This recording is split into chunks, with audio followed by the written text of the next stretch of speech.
Suasana haru terjadi saat keempat gadis korban perdagangan manusia bertemu pihak keluarga.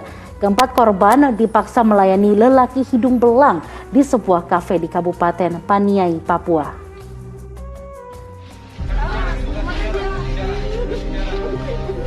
Isak tangis pecah saat seorang ibu bertemu dengan anaknya yang sudah 3 bulan dikira menghilang.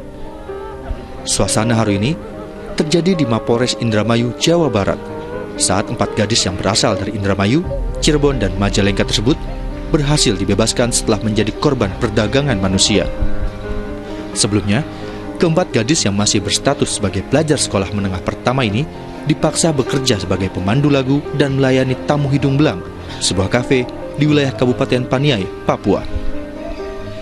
Kasus perdagangan manusia ini terungkap setelah seorang anak asal Indramayu dilaporkan hilang sejak 3 bulan terakhir. Petugas yang melakukan penyelidikan mendapati korban berada di Kabupaten Paniai dan dipekerjakan sebagai pemandu lagu sekaligus pekerja seks komersial. Modus dari hasil informasi sementara dari korban anak, mereka dibujuk untuk memperoleh pekerjaan dengan gaji sejumlah 15 juta rupiah per bulan. Petugas masih memburu pelaku yang mengajaknya dan menjadikan korban sebagai pemandu lagu. Petugas juga telah meminta keterangan dari pemilik kafe. Maruli Habibi melaporkan dari Indramayu, Jawa Barat. Astagfirullahaladzim, yang beruntung aparat kita bisa mengungkap kasus tadi sehingga para perempuan tadi bisa terlepas dari lembah hitam dunia malam dan kemudian bisa berkumpul kembali dengan keluarganya. Ustaz, bagaimana nih tanggapan Ustaz atas berita tadi? Sebenarnya perdagangan manusia menurut pandangan Islam gimana sih Ustaz? Ya, bismillahirrahmanirrahim. Pertama begini, manusia siapapun itu, lepas dari agamanya, ataupun laki-laki ataupun perempuan, dewasa atau anak-anak, manusia secara umum itu adalah makhluk yang terhormat di sisi Allah Subhanahu wa taala. Ini dapat kita tangkap dari firman Allah Subhanahu wa taala di dalam Al-Qur'an. A'udzubillahi minasyaitonirrajim. Bismillahirrahmanirrahim. Walaqad karramna bani Adam. Sungguh kami telah memuliakan Bani Adam. Bani Adam itu artinya anak keturunan Nabi Adam. Jelas sekali dari penggunaan redaksi Bani Adam ini berlaku untuk semua, karena Nabi Adam itu bapak semua manusia, mau yang Kristen, yang Islam, yang Yahudi, yang Buddha dan seterusnya, laki perempuan. Jadi itu yang harus kita junjung tinggi ya, manusia itu makhluk yang terhormat, makhluk yang mulia. Nah, karena itu bisa kita lihat juga dari hadis-hadis Nabi Muhammad SAW, beliau sering sekali menasihatkan para sahabat yang di rumahnya mempunyai pembantu gitu ya. Itu mengatakan itu bukan budak kalian yang kalian bisa bebas lakukan sewenang-wenang semau kalian, tidak bisa. Dalam pandangan Islam, orang yang bekerja dengan kita itu adalah seperti saudara. Makanya kata Rasul, ya, berilah makan mereka seperti kamu makan. Beri tempat tinggal seperti kamu juga punya tempat tinggal. Jangan membedakan terlalu jauh. Nah, karena itu human trafficking atau perdagangan manusia ini sebuah kejahatan yang luar biasa ditentang oleh Islam.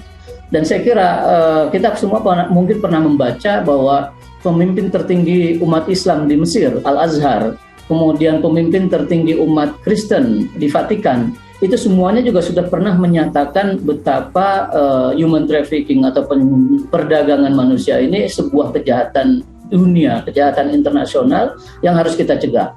Nah, dari sisi Islam begitu.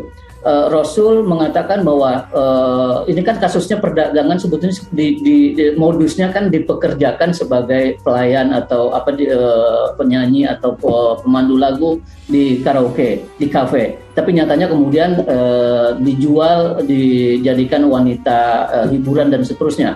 Ini ada unsur penipuan di situ, ada unsur penipuan. Sudah ada penipuan, kemudian pekerjaannya dia jadi sasaran bagi laki-laki hidung belang, itu dosanya sudah berlipat-lipat gitu.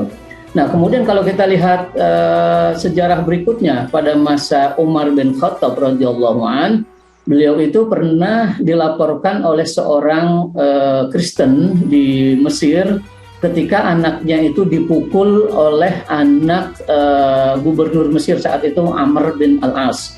Ketika ada lomba balapan kuda, entah apa kasusnya itu, kemudian anak sang gubernur itu rupanya memukul anak orang Kristen, dan orang Kristen itu tidak terima dengan kejadian yang seperti itu. Dia lalu melapor kepada Umar bin Khattab, dan Umar memanggil Amr bin As dengan anaknya.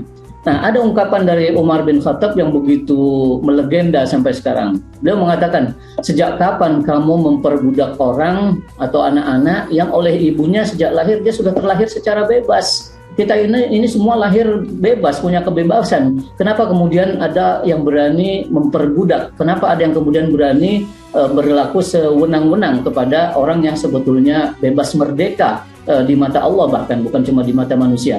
Nah, karena itu perdagangan manusia semacam ini yang tentu biasanya modusnya seperti tadi kita tangkap dari polisi juga mengatakan, biasanya ada tipu-tipunya di situ, entah KTP-nya dipalsukan, entah kontrak kerjanya disamarkan, entah tujuan atau pekerjaannya dibuat tidak jelas. Itu semua penipuan yang berlipat-lipat dosanya jika dihubungkan dengan praktek yang terjadi sebenarnya di lapangan.